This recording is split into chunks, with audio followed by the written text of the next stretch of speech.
If today you hear his voice, harden not your hearts.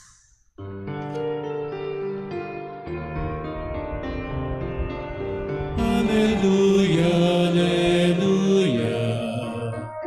Alleluia, alleluia. Alleluia. Alleluia.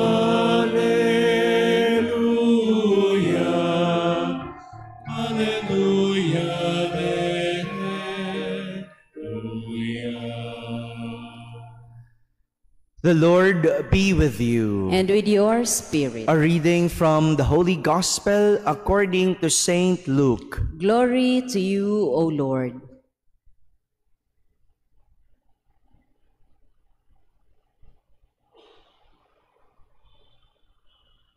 As Jesus drew near Jerusalem, he saw the city and wept over it, saying, "If this day you only knew what makes for peace, but now it is hidden from your eyes.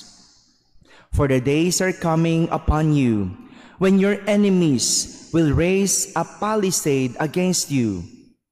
They will encircle you and hem you in on all sides. They will smash you to the ground and your children within you, and they will not leave one stone upon another within you, because you did not recognize the time of your visitation." My friends, the Gospel of the Lord. Praise to you, Lord Jesus Christ. Good morning, my dear brothers and sisters. We heard a very sad Jesus. A very sad Jesus in our Gospel today.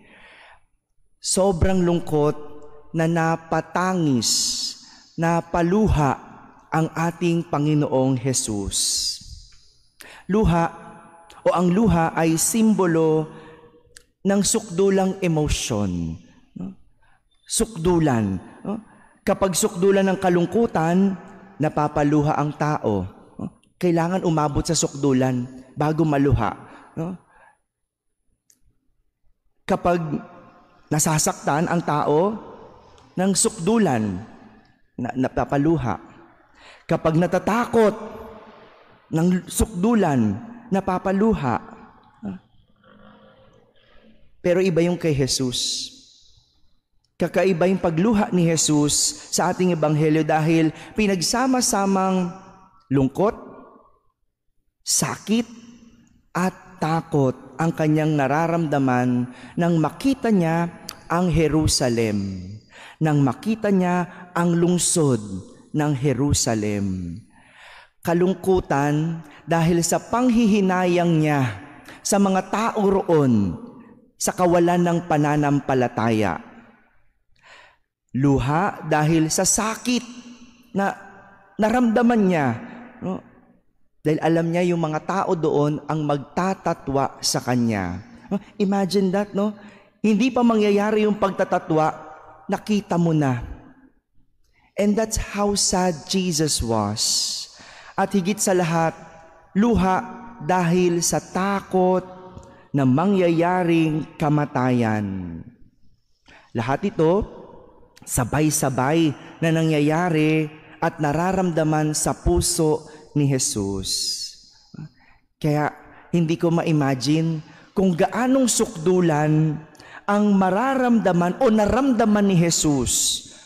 Imagine, He's a God already. Kung Diyos ka, matibay ka. Kung Diyos ka, matatag ka. But Jesus is not only God. He's human. And this is the humanity of Jesus, the emotion that He feels. And that is why Jesus is not alien in these emotions. He's not alienated. Hindi ito iba sa Kanya. Hindi ito malayo sa Kanya sapagkat siya rin napaluha. Siya rin nalungkot, nasaktan at natakot. Pero napawi ang luhang ito dahil alam niya na sa kabila ng kalungkutan, takot at sakit, kasama niya ang Diyos. He is with God in this journey. Papasok man siya sa Jerusalem, kasama niya ang Diyos. Susuungin man niya ang lungkot, mararamdaman man niya ang sakit, at makararamdam ng takot, alam niyang kasama niya ang Diyos. Hindi ba parang ganito rin sa ating buhay? Kapag sobrang lungkot at alam mong meron kang pamilya o kaibigan na masasandalan, matatakbuhan, di ba? Napapawi yung lungkot. Kapag ikaw ay natatakot at alam mong merong hahawak ng iyong kamay, di ba? Nababawasan yung takot. Kapag nasasaktan o you are in pain, kapag may iihip ng sugat mo, alam mong nababawasan. Hindi nawawala yung sakit, pero you are comforted. You are consoled dahil mayroon kang katuwang, mayroon kang kasama. My dear brothers and sisters, this is the message of our gospel for today. The message of hope that Jesus showed. Pag-asa sa Diyos. Sa mga nalulungkot, nasasaktan, natatakot, sa mga pangyayaring ganito sa ating buhay, remember we have God. We have God. At ito yung nagiging o nagpapakatao sa atin. This makes us human. Kaya nga kapag may nakikita tayong isang strong na tao at naluha, sabi mo, ay tao rin pala siya.